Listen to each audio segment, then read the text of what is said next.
When Dan and I travel or go anywhere in public and meet someone for the first time, inevitably the question always comes up, what do you do? It's a long explanation of this curious path, the job of a rabbi or a rabbi Cantor.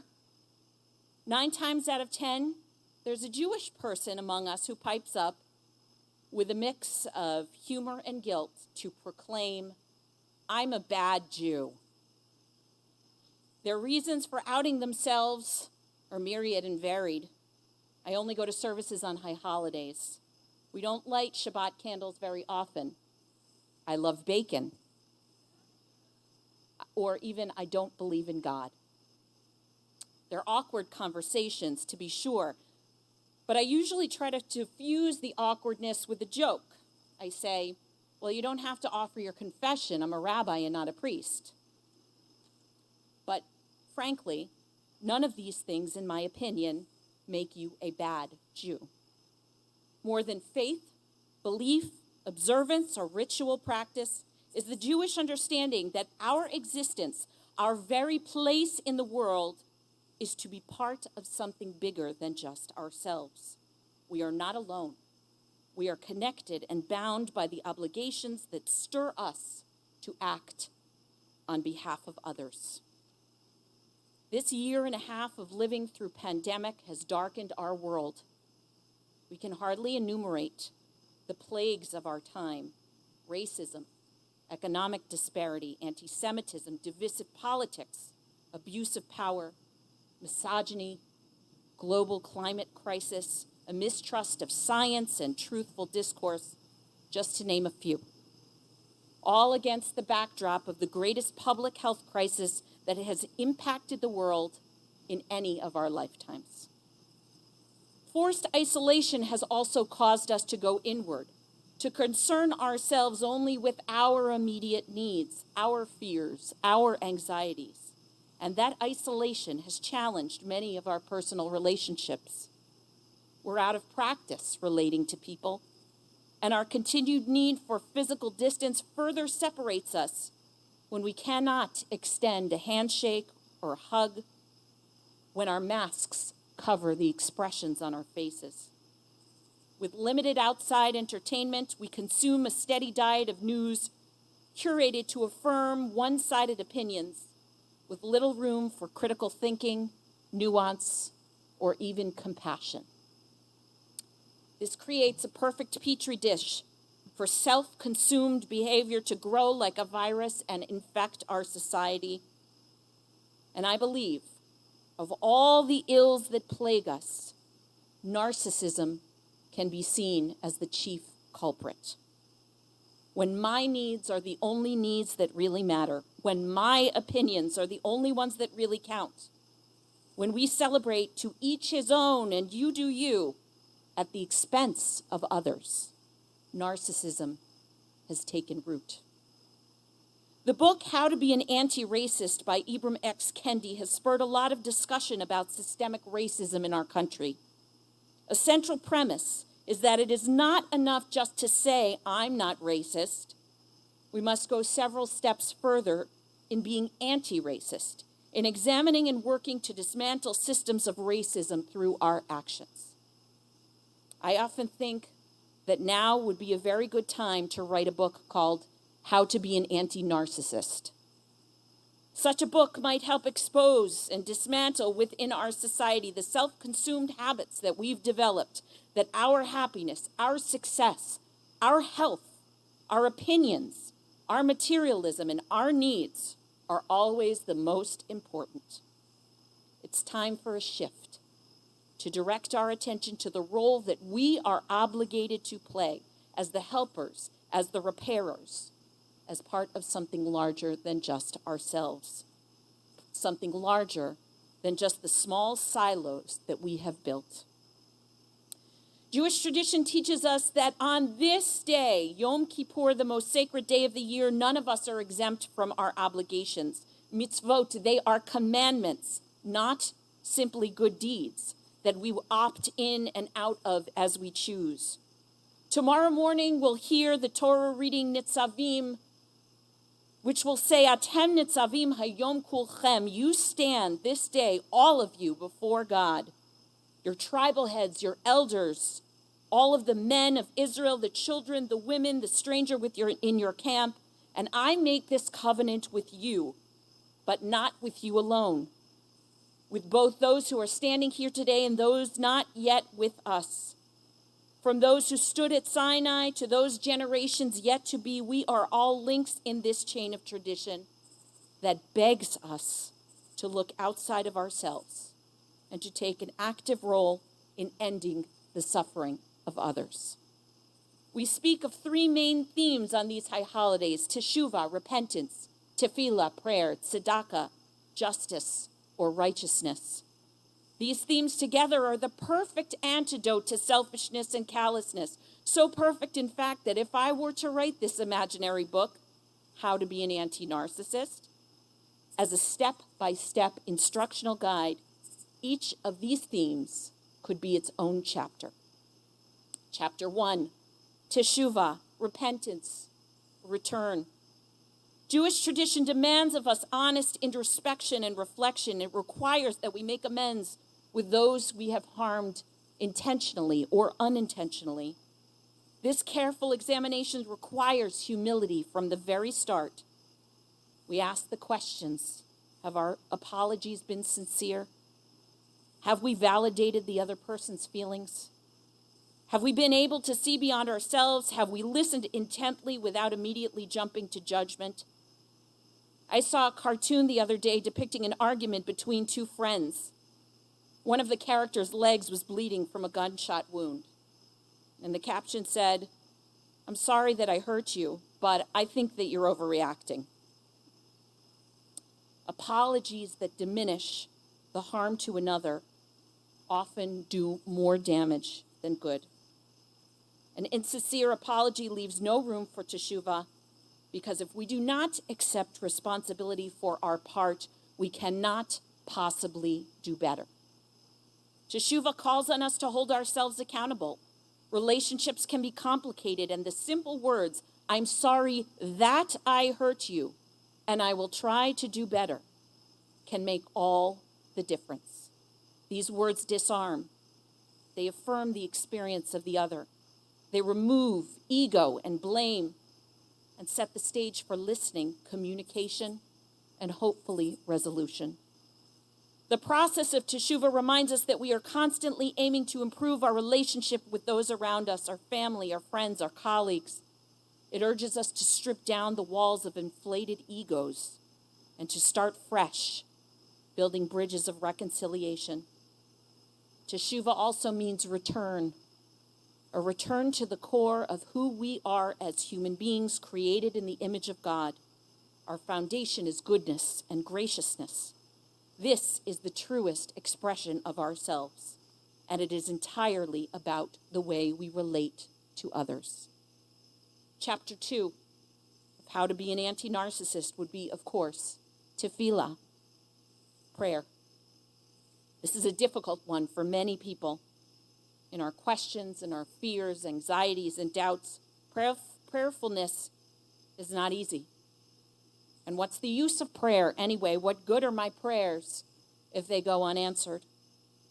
The saying goes that there are no atheists in foxholes, and I've found this adage to be true.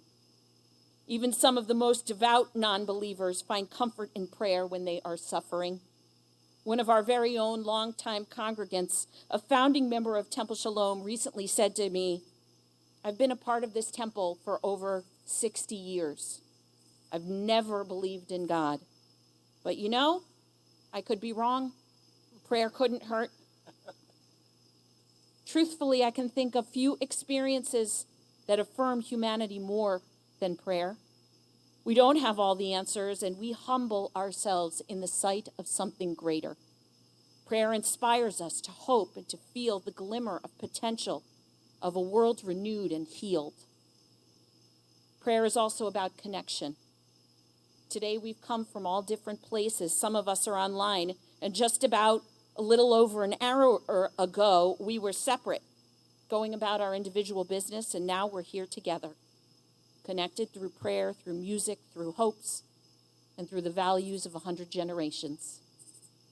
For me, one of the greatest innovations during the COVID era is the ability to participate in the services of my colleagues and friends across the country, the world for that matter. And if I were on a device online right now, I would see many congregations, those of my friends and colleagues broadcasting their services. We're not all the same, but we're connected in time and space through themes, sounds, customs, and traditions, the dreams and struggles of our people. We're connected with Jews all over the world in sanctuaries or outdoors like us, or at home like the people that are joining us online. Congregations large and small, families, college students in dorm rooms, the infirmed watching from hospital beds. We are together, and we are one. This moment is powerful and poignant. We raise our voices with the breath of the human experience in our hearts, all the hurts and all the joys. At times we are thankful, and at times we are fearful and uneasy. But in prayer, we are humbled because we affirm that there are things beyond our own understanding. Chapter 3, how to be an anti-narcissist, would be, of course, tzedakah. Our prayer books often translate tzedakah as charity, but it is so very much more. The true meaning of tzedakah is nuanced and multifaceted. It means righteousness. It entails living with generosity of spirit, time, and financial resources. It means advocating for those who cannot advocate for themselves, challenging the perpetrators of injustice wherever they can be found, from the bully on the playground, in the boardroom, or in elected office. Tzedakah requires us to be upstanders instead of bystanders and take responsibility for each other. Earlier this week, while reaching record numbers of COVID deaths and rampant infections among the population, Florida's Governor Ron DeSantis used his very public platform to downplay the necessity of the COVID vaccine. He reluctantly conceded that vaccines do help to keep the numbers of infection lower and prevent most cases of severe illness. But instead of saying everyone who's eligible should be vaccinated, the governor added, "At the end of the day, it's all about your health. And whether you want that protection or not, it really doesn't impact me or anybody else." Dr. Anthony Fauci was quick to respond, calling DeSantis completely incorrect to suggest vaccines are a personal choice with no broad implications. Vaccines have been the solution to public health crises such as smallpox, polio, and measles, but they rely on wide adoption to work. When you're dealing with an outbreak of infectious disease, it isn't only about you. There's a societal responsibility that we all have. But DeSantis' words are so disheartening. As Marty told us before and shared, over this year and a half, I personally have officiated at the funerals of over 11 people that died of COVID. One couple within our congregation succumbed within days of each other, and they were buried side by side in identical caskets. Their closest members, family members, only able to attend virtually because they all in the family also had COVID. The choice not to have this vaccine is not just personal. It is deeply impactful. It is consequential to all of us. It puts our children and the immunocompromised at risk. It endangers those who cannot take a vaccine for medical reasons. It fuels a sense of hopelessness for the many healthcare professionals who has worked themselves to the bone and sacrificed their own lives and health and families to treat the sick. It disregards the teachers, the pharmacy and grocery workers, and all who cannot isolate themselves or work from home. And most consequentially, it keeps this virus alive and circulating in the population indefinitely. While there are some religions that allow exemptions for vaccines, there is no such thing in Judaism. Let me be clear, when it comes to the well-being of the community, this is not a matter of personal choice. Rather, it is a religious obligation to protect public health. Just look at the lengths that we have gone to, along with almost every congregation around the world this high holiday season, to protect the health and the lives of those in our communities. Even according to the strictest interpretation of Jewish law, the holiest day of the year can be changed, interrupted, and altered if public health is at stake, because there is nothing more important. I see a ray of hope, however, with the many people who have courageously chosen to be vaccinated despite their deep-seated fears. Those among us who may be hesitant for whatever reason, but get the vaccine anyway, because they are taking one for the team. I'm awed when I see that courage, the dedication and tenacity of the healthcare workers who put themselves in harm's way when they go to work every day.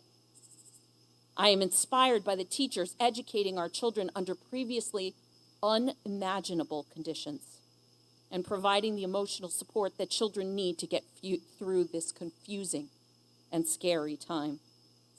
These people all understand that we are part of and responsible to a human community that is greater than the sum of its parts. Last week, everyone at our outdoor services received a Rosh Hashanah care package from Jason Prisbisky, our Temple Shalom teenager. During the pandemic, Jason and his family, with the help of our temple staff, as you heard, delivered Shabbat care packages to our congregants at home. Jason continued this project over Rosh Hashanah to bring just a little bit of sweetness to all of us in the new year, and his dedication is truly inspiring. Our tradition teaches mitzvah goreret mitzvah. One mitzvah, one act of loving kindness leads to another.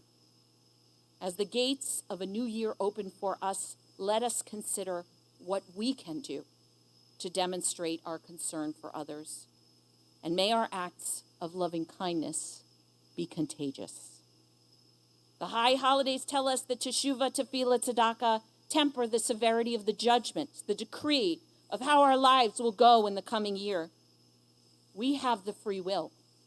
We have the power to choose this book of life and how it's to be written. We have the power to choose to bring empathy, compassion, and goodness into the world, to live unselfishly with the well-being of others in our minds and hearts. The truth is, my hypothetical book, How to Be an Anti-Narcissist, it's already been written. It's been in circulation for thousands of years.